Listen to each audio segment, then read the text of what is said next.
understand that not all of my Democratic colleagues are satisfied with this agreement, but waiting another week or another month That's right. wouldn't deliver a better outcome. It would only mean more harm for families in New Hampshire and all across the country. This had to create hardships for those 1.3 million plus federal workers who didn't know where their next paycheck was going to come from. After 40 days, the government shutdown is finally coming to an end. And this insanity that has been taking place, this, game, this scheme, this tactic of let's see who's going to bow first. Will it be the Democrats or will it be the Republicans? This thing persisted for 40 days. This is the longest shutdown ever. It started on October 1st and it's now coming to a close. Over 1 million Americans, get this, went without a paycheck. Families were stretched thin, airports delayed, and Washington played politics while ordinary people, had to pay the price of these clowns pushing their agenda. Now, the shutdown is finally ending. But make no mistake, my friends, this wasn't leadership. It was survival. 8 Democrats broke rank.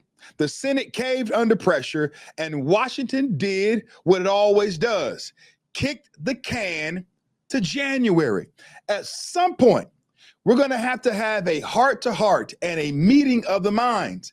And we're going to have to stop kicking the can down the road and come up with some solid solutions to put America back on track.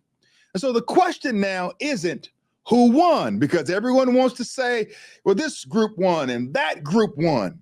Well, ultimately, I do think that the Republicans did win because they were able to get 8 Democrats to join their side in ending the shutdown.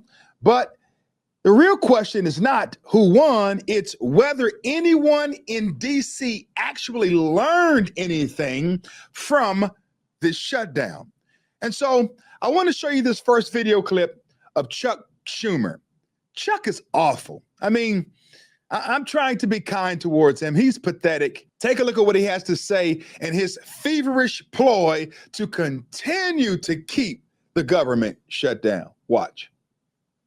President Trump to step in and meet with us to deliver lower health care for Americans, and instead, Donald Trump has taken the American people hostage, from cutting off food, aid to hungry families and vets and seniors and kids, to manufacturing flight cancellations, to cutting off home heating aid, while he builds a billion-dollar ballroom with gold-plated toilets.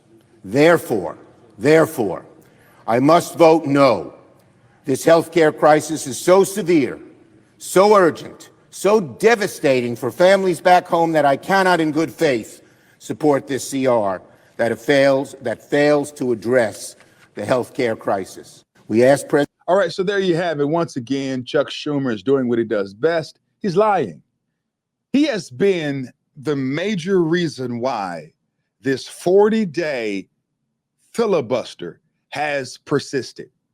It's because of his desire to feel as if he's going to one-up the Republicans and President Trump. And so therefore, he wants to slow down the process and to force people to play ball on his terms. And what are the terms of the Democrats? They want to continue to increase our debt ceiling. They want to ruin the future for our children and grandchildren and great-grands that are to come. That's what they want to do. Even this, consider that there was a clean CR that would have kept the federal government open until November 21st of this year. But the Democrats wanted $1.5 trillion in new spending towards some of their pet projects. The pro-abortion projects, the pro-trans projects, and the pro-let's give criminal illegal aliens health care projects. I mean, it's insane. It's insane, my friends.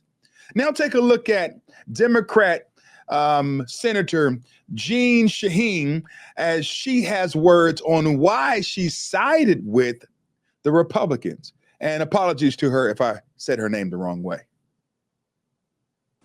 I understand that not all of my Democratic colleagues are satisfied with this agreement, but waiting another week or another month That's right. wouldn't deliver a better outcome. It would only mean more harm for families in New Hampshire and all across the country. So that's leadership. You know, let's stop this stuff. Let's stop the insanity. 40 days, you have numerous Americans who have gone without paychecks. Just take a look at this. Who missed paychecks during the shutdown? Listen, 670,000 federal workers were furloughed, not working and no pay. 730,000 federal workers were working without pay, i.e. they were essential staff, but they still continued to work without pay. And total affected about 1.3 million plus federal employees. Pay will be restored through payback, but this had to create hardships for those 1.3 million plus federal workers who didn't know where their next paycheck was going to come from. Just think about the flight industry. I mean, you have people who are calling out saying that they're going to boycott and no longer work. You have people working double shifts and long days, not receiving a paycheck just to make sure that America can still operate. And so Senator Jeanne Shaheen, she gets it. We need to stop the insanity. We need to come to the drawing board and do what's best for Americans. And in this next video, I want to show you that the filibuster is now overturned and the government will no longer be shut down, and they're going to have a vote on Wednesday. Take a look at this.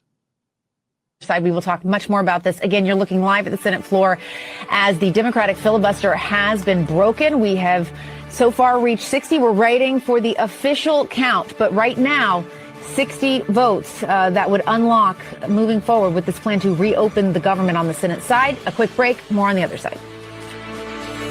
All right, so there you have it. So what does this new deal do? You might be asking. Number one, it funds the government through January 30th of 2026, which, I mean, everyone would appreciate. People can have their SNAP benefits in time for Thanksgiving and Christmas so that people won't go hungry. People can start getting paid again. The 1.3 million people who work for the federal government will now receive a paycheck and their back pay.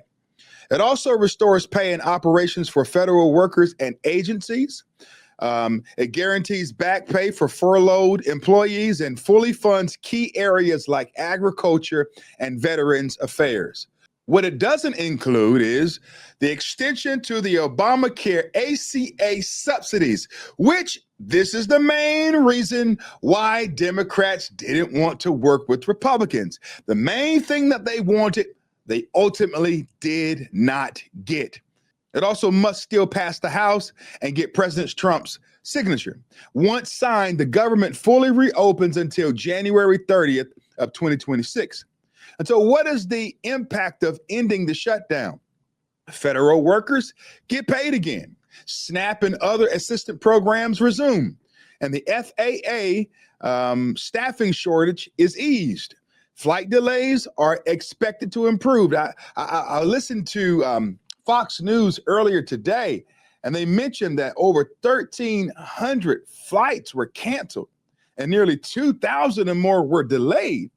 I mean, could you imagine trying to get somewhere for a major business meeting? Maybe you're going on vacation and you save money up all year long to go on vacation only to purchase the tickets, and now you're contending with a shutdown, or maybe you have a sick loved one and you were going to see them and they're in the hospital on their deathbed and you can't get there because of flight cancellations.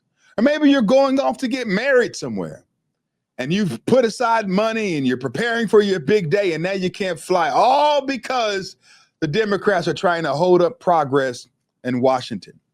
And so what is the politics behind this big 40-day dance? Moderate Democrats crossed party lines under voter pressure. And so that is significant. That's very much so significant. These 8 Democrats who said, you know what, enough of this. I can't do this to my constituents. Thanksgiving is around the corner, you know. We can't continue this botched format of trying to lead while hurting federal employees. So we have to stop it. We're hurting the least of these. Think about the people who need SNAP benefits, who, if they don't have these resources, they're not going to eat. So that's the politics behind it. At some point, someone has to say, man, this ends, and we have to do what's best for Americans. House Republicans must decide now whether to pass the Senate version. And conservatives see the deal as reopening without surrendering on policy, which means that they went into this with the right frame of mind to do what's best for Americans and not continue to give up our future towards a mounting debt ceiling. And so what's the next steps? We have to watch for the House vote and Trump's approval this week. And then funding expires again on January 2026. And so we're going to be back at the drawing board. And hopefully by then they can come up with a formidable plan to get things moving in the right direction. And so what Democrats got in the deal, I just want to unpack that for you and expand upon it. Promises of a future vote on extending Obamacare ACA tax credits. It's not guaranteed, my friends. It's not guaranteed, but it's scheduled to be discussed and voted on in December. They get full back pay for all furloughed federal workers. Reversal of mass layoffs that happened during the shutdown, which is great. Funding extended through January 30th of 2026, avoiding another shutdown right away. Full-year funding for key departments, veteran affairs, agriculture, and military construction, and protection for the food programs, SNAP and WIC and welfare. This is what Democrats got in the deal, which they would have had from the beginning if they would have just agreed with the Republicans that Obamacare has ruined the healthcare industry. My friends, let me know what you think below in the comment section. Am I right or am I wrong? Am I weak or am I strong? God bless you and God bless America.